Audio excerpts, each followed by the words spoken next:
Numbers chapter 19. And Yah spoke unto El Moshe and unto El Aaron, saying, This is the ordinance of the Torah which Yah has commanded, saying, Speak unto the children of Israel, that they bring you a red heifer without spot, wherein is no blemish, and upon which never came yoke. And ye shall give her unto Eleazar the priest, that he may bring her forth without the camp. And one shall slay her before his face. And Eleazar the priest shall take of her blood with his finger, and sprinkle of her blood directly before the tabernacle of the assembly 7 times. And one shall burn the heifer in his sight. Her skin and her flesh and her blood with her dung shall he burn. And the priest shall take cedar wood and hyssop and scarlet, and cast it into the midst of the burning of the heifer. Then the priest shall wash his clothes, and he shall bathe his flesh in water, and afterward he shall come into the camp, and the priest shall be unclean until the evening.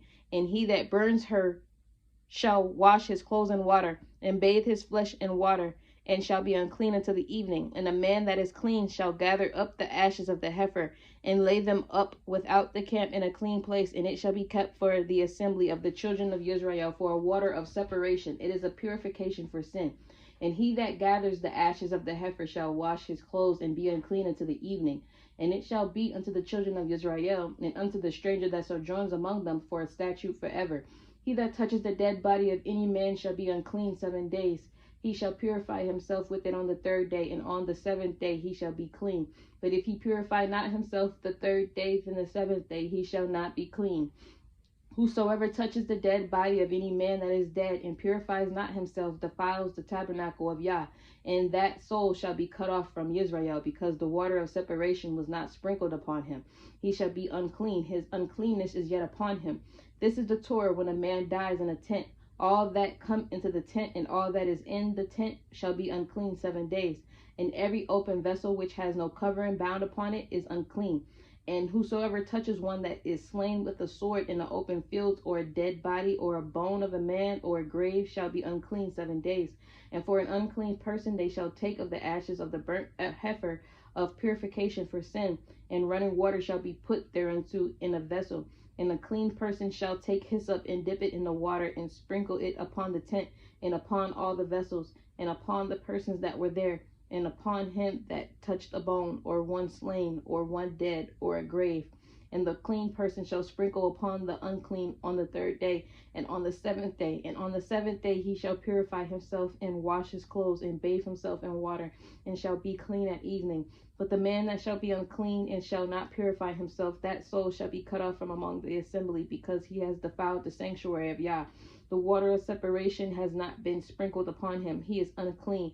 And it shall be a perpetual statute unto them, that he that sprinkles the water of separation shall wash his clothes, and he that touches the water of separation shall be unclean until evening.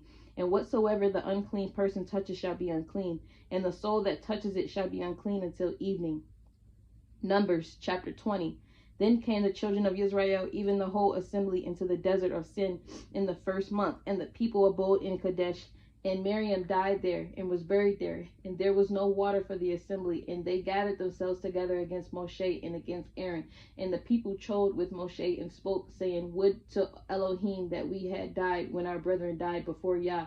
And why have ye brought up the assembly of Yah into this wilderness, that we and our cattle should die there? And wherefore have ye made us to come up out of Mitzrayim, to bring us into this evil place? It is no place of seed, or of figs, or of vines, or of pomegranates, neither is there any water to drink. And Moshe and Aaron went from the presence of the assembly unto the door of the tabernacle of the assembly, and they fell upon their faces, and the glory of Yah appeared unto them. And Yah spoke unto El Moshe, saying, Take the rod, and gather the assembly together, you and Aaron your brother, and speak ye unto the rock before their eyes, and it shall give forth his water, and you shall bring forth to them water out of the rock. So you shall give the assembly and their beasts drink. And Moshe took the rod from before Yah, as he commanded him. And Moshe and Aaron gathered the assembly together before the rock.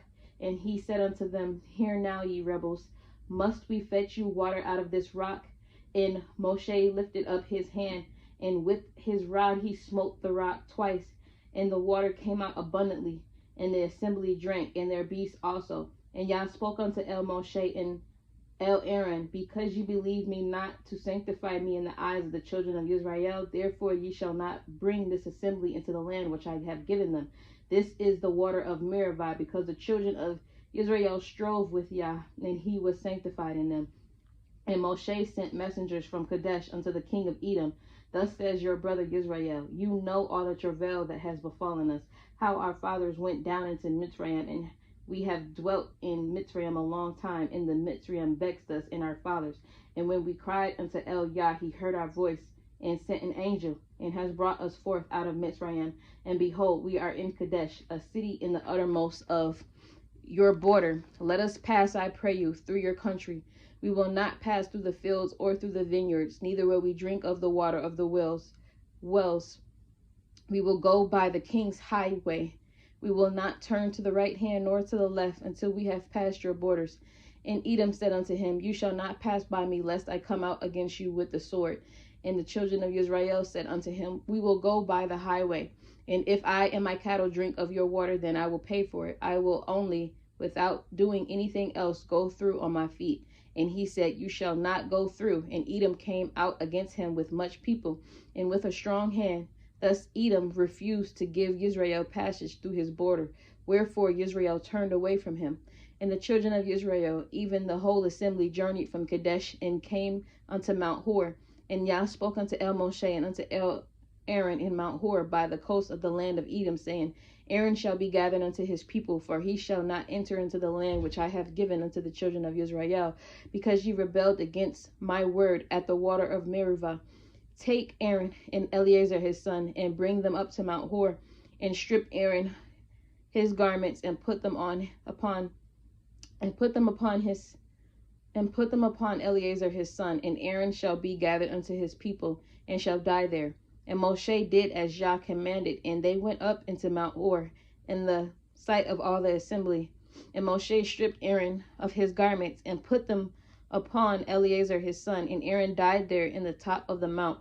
And Moshe and Eleazar came down from the mount, and when all the assembly saw that Aaron was dead, they mourned for Aaron 30 days, even all the house of Israel. Numbers chapter 21. And when King Arad the Kenai, which dwelt in the Negev, heard tell that Israel came by the way of the spies, then he fought against Israel and took some of them prisoners. And Israel vowed a vow unto Yah, and said, if you will indeed deliver this people into my hand, then I will utterly destroy their cities. And Yah hearkened to the voice of Israel, and delivered up the Canaanites, and they utterly destroyed them in their cattle, in their cities. And he called the name of the place Hormah. And they journeyed from Mount Hor by the way of the Red Sea to compass the land of Edom. And the soul of the people was much discouraged because of the way. And the people spoke against Elohim and against Moshe, wherefore have ye brought us up out of Mitzrayim to die in the wilderness? For there is no bread, neither is there any water. And our soul loathes this light bread. And Yah sent fiery serpents among the people, and they bit the people, and much people of Israel died. Therefore the people came to Moshe and said, we have sinned, for we have spoken against Yah and against you. Pray unto El Yah, that he take away the serpents from us. And Moshe prayed for the people. And Yah said unto Moshe, make you a fiery serpent, and set it upon a pole. And it shall come to pass that everyone that is bitten, when he looks upon it, shall live. And Moshe made a serpent of brass, and put it upon a pole. And it came to pass that if a serpent had bitten any man, when he beheld the serpent of brass, he lived. And the children of Israel set forward and pitched in Ovoth. And they journeyed from Ovoth and pitched at Avrim in the wilderness, which is before Moab, toward the sun rising. From thence they removed and pitched in the valley of Zered. From thence they removed and pitched on the other side of Arnon, which is in the wilderness that comes out of the coast of the Amorim. For Arnon is the border of Moab, between Moab and the Amorim. Wherefore it is said in the Sefer of the wars of Yah, what he did in the Red Sea, in the brooks of Arnon, and at the streams of the brooks that goes down in the dwellings of Ar, and lies upon the border of Moab. And from thence they went to Beer, that is the well whereof Yah spoke unto Moshe, gather the people together, and I will give them water.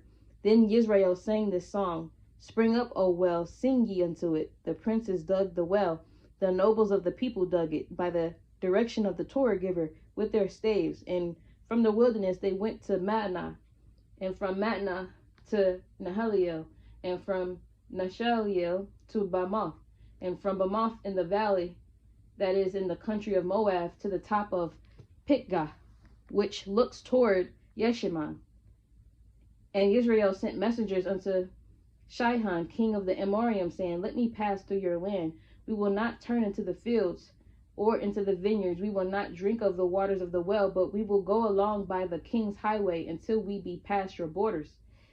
And Sihon would not suffer Israel to pass through his borders, but Sihon gathered all his people together and went out against Israel into the wilderness. And he came to Yahatz and fought against Israel. And Israel smote him with the edge of the sword, and possessed his land from Arnon to Yabuk, even unto the children of Ammon. For the border of the children of Ammon was strong. And Israel took all these cities, and Israel dwelt in all the cities of the Amorium, and Sheshbon, and in all the villages thereof. For Sheshbon was the city of Sihon, the king of the Amorium, who had fought against the former king of Moab, and taken all his land out of his hand, even unto Arnon. Wherefore they that spoke in Proverbs say, Come into Heshbon, let the city of Sihon be built and prepared, for there is a fire gone out of Heshbon, a flame from the city of Sihon. It is consumed Ar of Moab, and Baali Bamoth of Arnon. Woe to you, Moab! You are undone, O people of Chemosh. He has given his sons that escaped and his daughters into captivity unto Sihon, king of the Amorium. We have shot at them. Sheshbon is perished even unto Dibon, and we have laid them waste even unto Nopash, which reaches unto Medeba. Thus Israel dwelt in the land of the Amorium, and Moshe sent to spy out Jahaziel, and they took the village thereof, and drove out the Amorium that were there. And they turned and went up by the way of Bashan, and Og the king of Bashan went out against them, he and all his people, to the battle at Edrei. And Yah said unto Moshe, Fear him not, for I have delivered him into your hand, and all his people, his land, and you shall do to him as you did unto Sihon, king of the Amorium, which dwelt at Sheshbon. So they smote him and his sons and all his people until there was none left him alive, and they possessed his land.